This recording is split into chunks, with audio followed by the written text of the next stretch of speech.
Friends నమస్తే. Time అయితే 9:15 అయింది.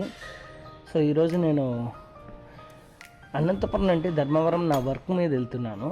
ఆన్ ద వేలో మనకి ఆంజనేయ స్వామి అయితే ఉన్నాడు కదా, ఆయన అయితే దర్శించుకొని వెళ్దామని అనుకుంటున్నా. మీరు ఎప్పుడైనా కానీ 39 అడుగుల ఏకశిలా విగ్రహాన్ని చూసారా?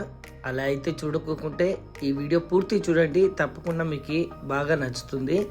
అనంతపురం జిల్లా రాప్తాడు మండలం హంపాపురం గ్రామంలో ఉన్నటువంటి ఏకశిల ఆంజనేయ స్వామి విగ్రహాన్ని చూడటానికి నేను ఈరోజు అయితే బయలుదేరిపోయాను. నేనైతే ఇప్పుడు అనంతపురం బైపాస్లో ఉన్నాను. బైపాస్లో నుండి సర్వీస్ రోడ్ నుండి మెయిన్ రోడ్లోకి తీసుకోవడానికి ఇక్కడ నుండి దాదాపు ఒక 2 కిలోమీటర్లు వెళ్ళిన తర్వాత మనకి ఇలాగా హైవేలో అయితే మెర్జ్ అయిపోయాను. ఈ అనంతపురం దాటినాక మనకి ఇక్కడ ఒక కర్వ్ ఉంటుంది. ఆ కర్వ్ దగ్గర జాగ్రత్తగా వెళ్ళండి, ఎందుకంటే ఆపోజిట్ వేలో చాలా వెహికల్స్ అయితే వస్తూ ఉంటాయి. మీరు ఒకవేళ బెంగళూరు నుండి వస్తుంటే ఈ దేవాలయం చూడటానికి అనంతపురం రావాల్సి అయితే ఉండదండి. టోల్ గేట్ దగ్గర హంపాపురం అనే గ్రామం దగ్గర నుండి వెళ్తుంది. మీరు ఒకవేళ ఎవరైనా అనంతపురం నుండి వస్తుంటే మాత్రమే మీరు ఇలా వెళ్ళాల్సి ఉంటుంది టువర్డ్స్ బెంగళూరు రూటు. మనకి ఇక్కడ హైదరాబాద్ చెఫ్స్ దాటిన తర్వాత దాదాపు ఇక్కడ కూడా వెహికల్స్ ఆపోజిట్లో వస్తాయి. నేను ఇందాక లెఫ్ట్ సైడ్ లారీలు అట్లా వెళ్తుంటాయి పెద్ద వెహికల్స్, బట్ కొన్ని వెహికల్స్ ఇలా వస్తుంటాయి. అండ్ ఓవరాల్గా ఈ ఊరు దాటిన తర్వాత మనకి రాప్తాడు అనేది వస్తుంది. ఈ రాప్తాడు నుండి కొన్ని వెహికల్స్ చెన్నై వెళ్ళడానికి ఇక్కడ లెఫ్ట్ సైడ్ వెళ్తుంటాయి, స్ట్రైట్ బెంగళూరుకి వెళ్తాయి. మీకు వీలైతే చూపిస్తాను చూడండి. ఇక్కడ సర్కిల్ ఉంది కదా, ఆ సర్కిల్లో లెఫ్ట్ సైడ్ అయితే మీకు చెన్నైకి వెళ్తాయి. అండ్ ఇటువైపు స్ట్రైట్ వెళ్తే మనకి బెంగళూరుకి వెళ్తాం అనమాట. ఈ జంక్షన్ దగ్గర చాలా వెహికల్స్ ఆపోజిట్లో వస్తుంటాయి కాబట్టి కొంచెం జాగ్రత్తగానే వెళ్ళండి. కొంచెం ముందరికి వెళ్ళిన తర్వాత మాకు మెక్డొనాల్డ్స్ అయితే వస్తుంది. దాదాపు ఒక 10 కిలోమీటర్ల దూరంలో అనంతపురంకి అయితే బయట ఈ మెక్డొనాల్డ్స్ అయితే ఉంటుంది. దాని తర్వాత ఇంకా కొంచెం ముందుకు వెళ్తే మనము ఇక్కడ మీకు రైట్ సైడ్లో ఒక ఆర్చ్ లాగా కనపడుతుంది, ఆంజనేయ స్వామి విగ్రహం ఉంటుంది ఇక్కడ కూడా. అక్కడ నుండి ముందుకు వెళ్తే మనము కొంచెం ఒక 1/2 కిలోమీటర్ ముందుకు వెళ్తే మనకి ఇక్కడైతే డివైడర్ ఉంటుంది. ఆ డివైడర్ దగ్గర నుండి మళ్ళీ రైట్ సైడ్ తీసుకుంటే, యూటర్న్ తీసుకుంటే మనకి ఈ మౌనగిరి క్షేత్రానికి వెళ్ళాల్సిన రూట్ అయితే ఉంటుంది.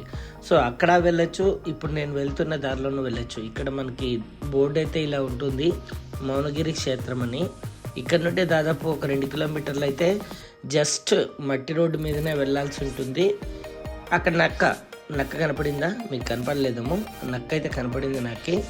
అండ్ ఓవరాల్గా గుడి దగ్గరకు వచ్చిన తర్వాత చాలా పీస్ఫుల్గా ఉంటుంది ఇక్కడ చాలా బాతులు ఉన్నాయి, కోళ్ళు ఉన్నాయి, హంసలు ఉన్నాయి, చాలా రకాల పక్షులు ఉన్నాయి, సో కోతులు కూడా ఉన్నాయి. సో ఈ క్షేత్రానికి వచ్చినప్పుడు మనకి ఎంతో పీస్ఫుల్గా అనిపిస్తుంది. ఆ వెహికల్ని అయితే ఇక్కడ పార్క్ చేస్తాను. ఇక్కడ కాలు కడుక్కోవడానికి ట్యాంక్ కూడా ఉంది అండ్ స్టెప్స్ కూడా ఉన్నాయి. స్టెప్స్ ఎక్కిన తర్వాత మనకి ఎంట్రీలో ఈ విధంగా కనపడుతుంది. అండ్ లెఫ్ట్ సైడ్ ఆంజనేయ స్వామి ఉంటాడు. మెయిన్కి ఇక్కడ ఉంది కదా గంట దగ్గర అయితే ఆంజనేయ స్వామి ఇలా ఉంటాడు. మనం ఇక్కడ ముక్కున్న తర్వాత లోపలికి అయితే వెళ్ళాల్సి ఉంటుంది. అండ్ ఎవరైనా టెంకాయలు కొట్టాలనుకుంటే అక్కడే కొడతారు. అండ్ ఓవరాల్గా గుడి లోపలికి ఎంటర్ అయిన తర్వాత సీతారాముల విగ్రహాలు అయితే ఇక్కడైతే ఉంటాయి. సీతారాముడు, హనుమంతుడు ఇక్కడ విగ్రహాలు. ఆ విగ్రహాలు వెనకైతే మనకి ఈ మౌనగిరి ఆంజనేయ స్వామి అయితే ఉంటాడు. 39 అడుగుల ఏకశిలా విగ్రహంతో ఈ ఆంజనేయ స్వామిని అయితే నిర్మించారు. ఇక్కడ మంగళవారం, ఆదివారం ప్రత్యేక పూజలు అయితే నిర్వహిస్తూ ఉంటారు. అలాగే గుడి ఇప్పుడైతే కొంచెం పక్కనైతే కొత్త గుడులు కడుతూ ఉన్నారు. సో మీ వంతు సహాయంగా మీరు ఎవరైనా సహాయం చేయాలనుకుంటే ఇక్కడ మీకు ఒక డీటెయిల్స్ అయితే పెడతాను. దాని ద్వారా మీరు ఈ గుడికి స్పాన్సర్ చేసి కొత్తగా కట్టబోయే ధ్వజస్తంభంకి అలాగే గుడి డెవలప్మెంట్కి దాతలుగా మీరు కూడా ముందుకు రావచ్చు. ఈ గుడి ఎంత పీస్ఫుల్గా ఉందో తెలుసా? ఇక్కడ చిన్న గువ్వలు ఉన్నాయి, పిచ్చుకలు అంటాం కదా, ఆ పిచ్చుకల సౌండ్ క్లియర్గా వినపడుతుంది. అంత క్లియర్గా వినపడేంత పీస్ఫుల్గా అయితే గుడి అయితే ఉంటుంది. నేను వీలైతే చూపిస్తాను చూడండి. అండ్ ఇక్కడ బాతులు అన్నాను కదా, బాతులు కూడా ఉన్నాయి చూడండి. సో ఇదండి వీడియో నచ్చితే లైక్ చేయండి. Thank you.